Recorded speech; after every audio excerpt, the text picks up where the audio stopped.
In this video, we're going to be looking at part 2 of the IELTS speaking test. Now, if you remember, in last week's video, we thought about the planning stage for this task card.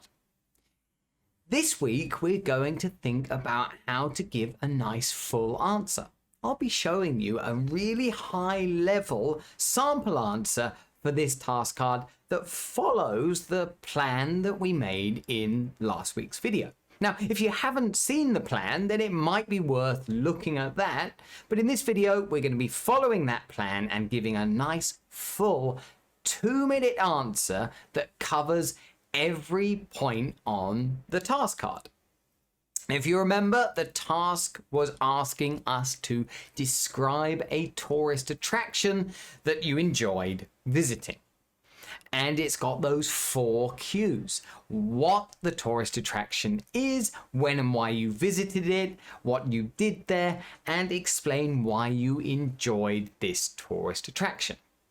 So we're going to make sure that we can cover all 4 of those cues in the space of 2 minutes. Remember, the examiner in the real test is going to give you 1 minute to prepare for this, and they're going to ask you to speak for between 1 and 2 minutes. Now, it's my advice generally for students when they're in the test to try to fill those 2 minutes. Speak as much as you can. The more you speak, then the more skills you're going to show the examiner with your speaking.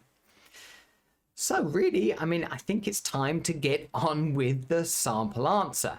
Make sure you listen carefully when I'm giving the sample answer, but after I've given it, I will also analyze the answer kind of sentence by sentence, pointing out some of the useful vocabulary and the use of grammar in my answer. So maybe you can apply the way I speak to some of your answers when you're trying to speak using this task card. Just before I get started, don't forget, if you do find these videos useful, remember to give the video a like and subscribe to the channel. It really does help. Anyway, let's get on with it and look at the full answer. So here we go. I'm going to talk about a place I went to when I was on holiday as a child. It's called Sequoia National Park, which is an American national park that protects an enormous area of forested mountainous terrain. Along with the huge mountains, it's also known for its massive trees, one of which is so famous it has a name, General Sherman. It really is the most impressive tree I've ever seen. As far as I recall, I went there when I was around 12 years old. It was a family holiday and an absolutely unforgettable experience. My parents drove me and my sister all the way from the southernmost point of California up to San Francisco. And the Sequoia National Park was one of the many places we stopped at on the way. When we were there, we hiked on a small trail which took us to the tree called General Sherman. It was stunning. The sheer scale of the tree and the environment surrounding it was overwhelming. After admiring the surroundings, we went back to the car and had a bit of a surprise. There were bear prints on the back of it. It was shocking to think that we'd had a very close call with such a dangerous animal. Although, looking back at it now, I feel like it might have been my dad tricking us by drawing the paw prints on the car before we left on the hike. The scenery was awe-inspiring, and the giant sequoia trees were particularly incredible. For me, the trip had actually been inspirational. I now have a plan in the future to complete the Pacific Crest Trail, which is a 2,650-mile hiking trail that passes through the park. There we go. That's the end of the response. So you can see there, it was a pretty full response that should fill that 2 minutes that the examiner gives you to speak in part 2 of the IELTS speaking test. It also clearly follows those 4 cues on the task card, making sure we go into as much detail on each of those points before we move to the next. Remember, that task card is helping us to give our speaking a nice clear structure that's easy to follow. Hopefully also you notice some of the good use of adjectives. Remember, this is a descriptive task. We're describing a place here. The more adjectives we use, the better our description will be. So I'll tell you what we'll do is have a look at each sentence in a bit of detail. I'm just going to highlight maybe some of the words and phrases in the sentence that could be useful to you, and also maybe kind of highlight some of the grammar that I think is worth noting and that you could try and use in some of your answers. So we have a look. I mean, in the first sentence here, we're just introducing the idea of what we're talking about. In fact, really here, we're kind of paraphrasing that sentence at the top of the task card. We're beginning with a phrase, I'm going to talk about.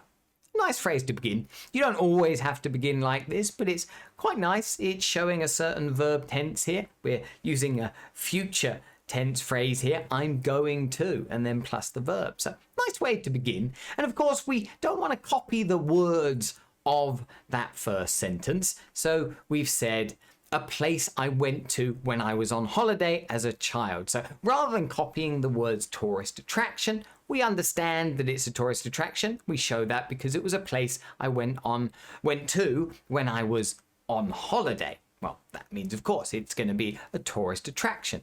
Also, we're not using the word visiting, right? We've used the word went. I went to. Just showing that we know it's about the past as well, right? Making sure these verb tenses are correct. Nothing too complex there. It just introduces the idea of what I'm going to be speaking about. It's nice to be really clear at the beginning. Start with a bit of confidence as well. Then, of course, we're going into explaining what exactly this tourist attraction is. That first cue that we can see on the task card.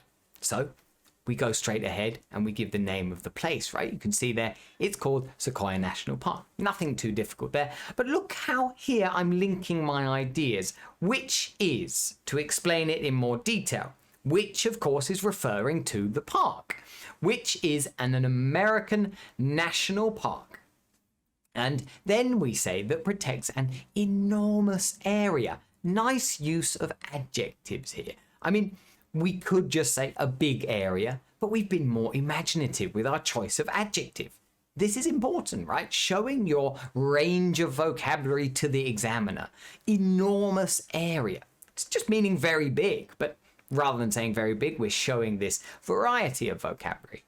And then this phrase afterwards that you can see here, forested, mountainous terrain. So here we're showing nice collocation. These words kind of fit together and describe where we were very well. Okay, forested, well, this is an adjective here, but of course it just means it is a forest. And then mountainous, of course, this is an adjective that means there are many mountains in this area.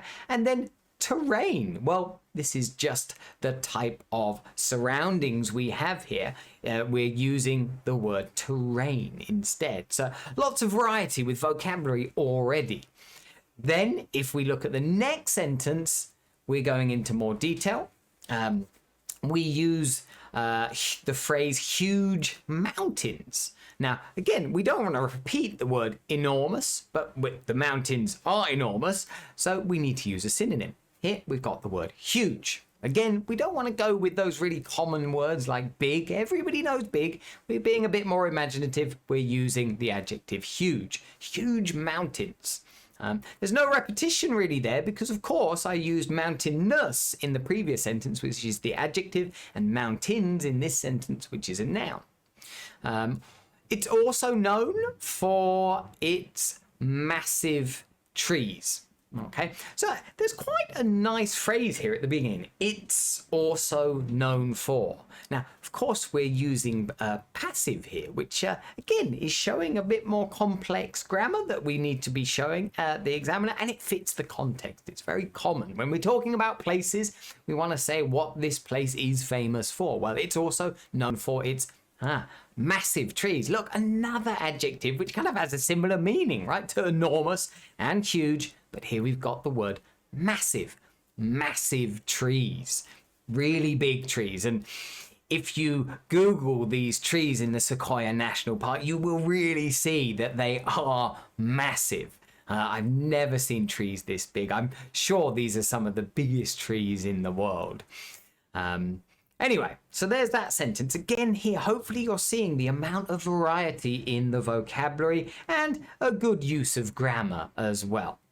Now, the final sentence of kind of this kind of cue that I've answered here, and before I move on to the next cue, is one of which I begin in this sentence. One of which is saying one of these trees, right? I'm referring to something in the previous sentence. And again, this is something you want to try and do because it's improving your fluency and coherence. The cohesion between these sentences is really quite good. So one of which is so famous, it has a name, General Sherman. So nothing too complex here. And one thing you want to notice here is that so far, we're generally using the present tense to talk about this place and describe the place because the place exists now. You'll notice later on we're going to change the tense that we're using because we're going to be referring to the trip in the past that I had. But then the final sentence of this cue is it really is the most impressive tree that I've ever seen. So again, another adjective there that I'm using to describe the tree, impressive. Well, the tree impresses me. It makes me feel amazed. And then that I've ever seen. So again, some nice grammar there. We're using the present perfect tense. We're mixing it up a bit, but lots of uses of different present tenses there in kind of the response to that first cue. And we can see that it's a full response that's explaining exactly what this tourist attraction is. We've kind of split it almost into two parts as well, following the ideas from the previous video, when we had the idea of, okay, Sequoia National Park and the tree called General Sherman. And we've gone into a bit of detail about both. Then, of course, we move on to the next cue, which is when and why we visited it. Again, here, of course, I'm probably going to change my approach and use the past tenses. If you look here, how I've introduced the first sentence when I'm talking about this cue, as far as I recall. Now, this is a nice phrase to introduce a memory, something you're remembering about the past and maybe something that was quite a long time ago, right? I was 12 years old a long time ago. So I use that phrase to show that it's not 100% clear memory. Nice phrase to be using there, though. So, as far as I recall, I went there when I was around 12 years old. Well, went, of course, I'm not saying go, I'm saying went because it happened in the past. I went there when I was around 12 years old. Nice clear sentence, right, to bring focus to kind of how I'm answering this cue. And then I'm saying kind of the reason I went there. It was a family holiday.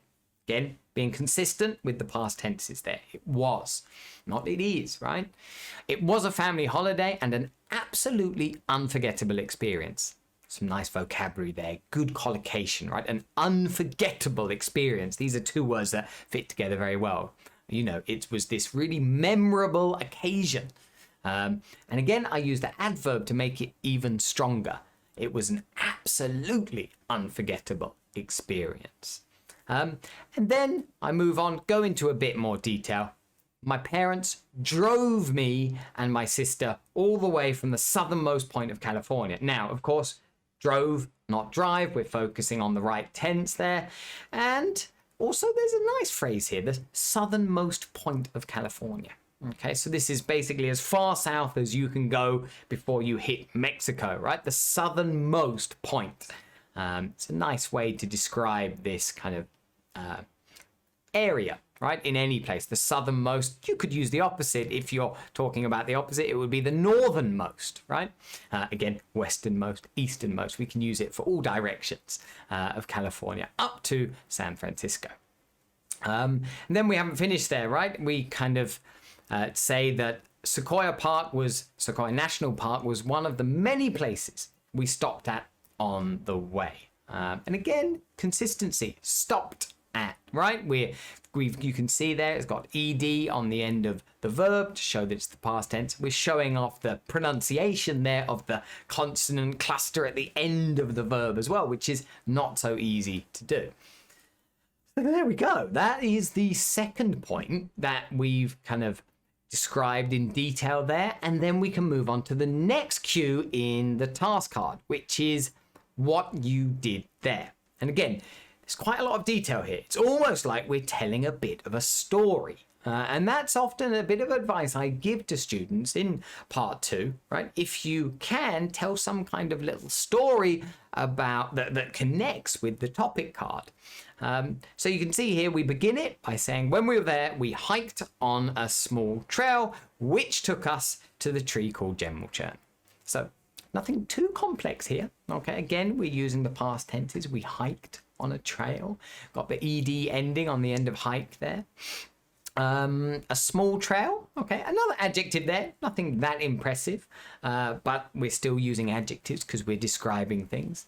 Then in the next sentence, we say, it was stunning. That's how we're beginning that sentence. Now, another really positive adjective to be describing a place. If you're describing a place that you think looks amazing, this is a nice word to use, stunning. And then look at the next bit of vocabulary we're using in this sentence, the sheer scale of the tree.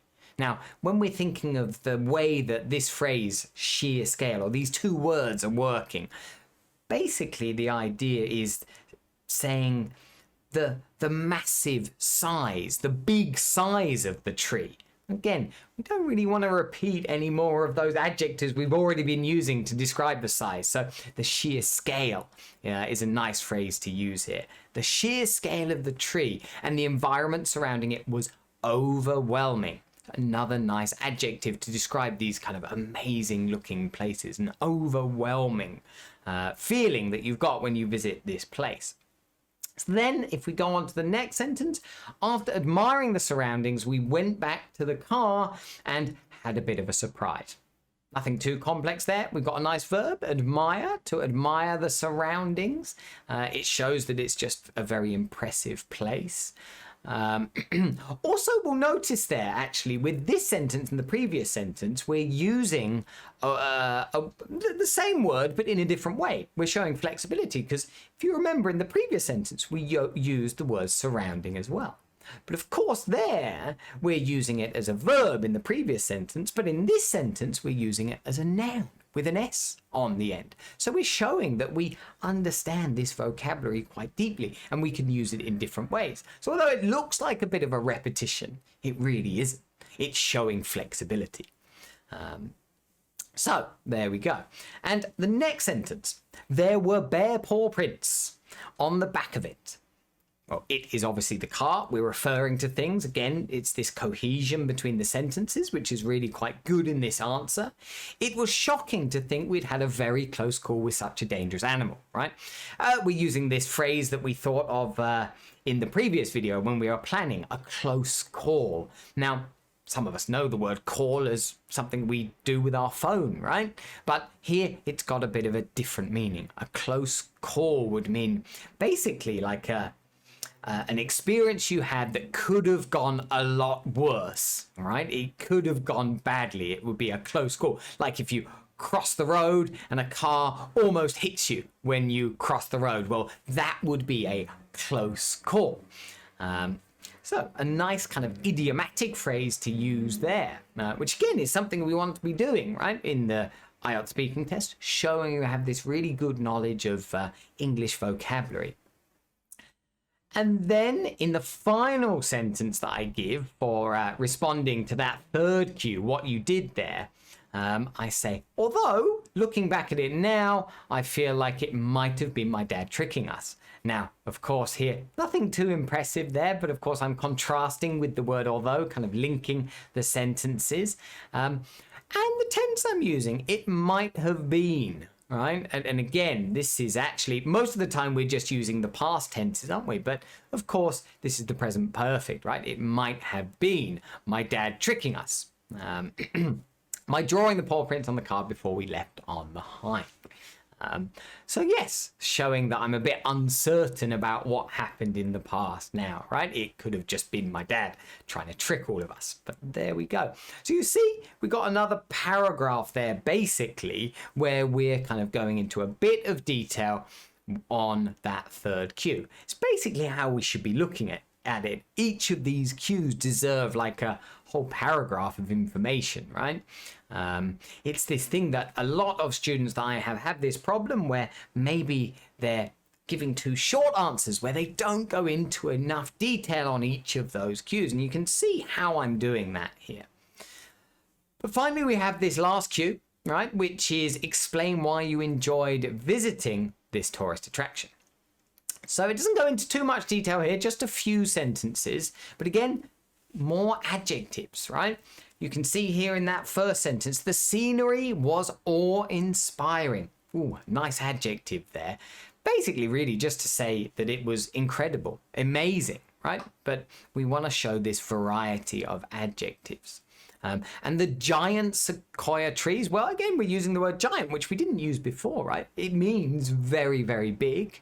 It's actually, I think, the technical name for these trees that we saw, were particularly incredible.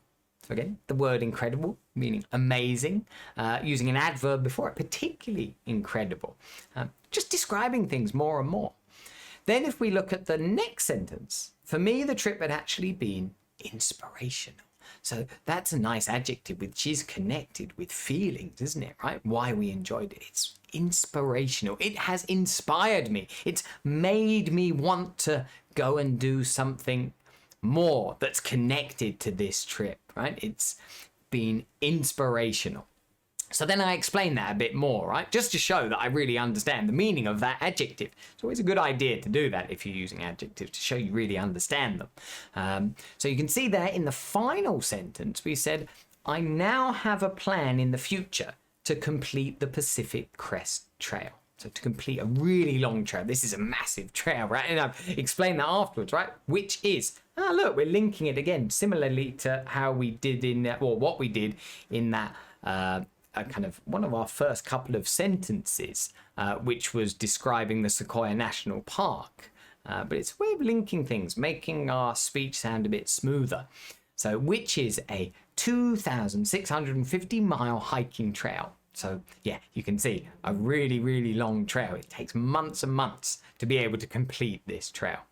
Then I just explained that it passes through the park, and that's why that's the first time I heard about this trail, because it does go through or pass through the park. So there we go. Hopefully there you can see how this answer is showing quite a lot. It's showing enough to get a really, really high band score, really. I mean, it's showing a wide range of vocabulary, and a flexibility with vocabulary. It's showing a wide range of grammar. We can see all those different tenses, the different grammatical structures being used, the way we're linking sentences with pronouns. There's a lot of grammatical features there which are really good. And of course, with pronunciation, well, I mean, the way I was speaking and explaining it was showing a lot of features of kind of the way native speakers use English pronunciation. We had a lot of contractions there, right, that were joining words together, intonation, things like that, word stress and sentence stress in the way that I was speaking when I was giving that full answer that would get a high score for pronunciation. Of course, fluency and coherence, pretty good as well, right? There weren't many hesitations. So it's a nice example for you to see of a really high level answer for that topic card that's describing a place. It's worth going and practicing that yourself. Of course, maybe you can't talk about the place I talked about, but some similar place that you visited, and using some of the vocabulary that I chose to use, some of the sentence structures I used and the grammar I was using. It's worth trying to adapt that to your own idea and trying to improve your own speech. Remember, practice is so important. It's good to watch these ideas I'm giving you in my videos, but of course you need to go and practice them to improve your speaking skills. But I hope the video has been useful, and again, if it was useful, then don't forget to give the video a like, and if you haven't already, subscribe to the channel so you get to see videos like this in the future. But there we go. Thanks for watching, and see you in the next video.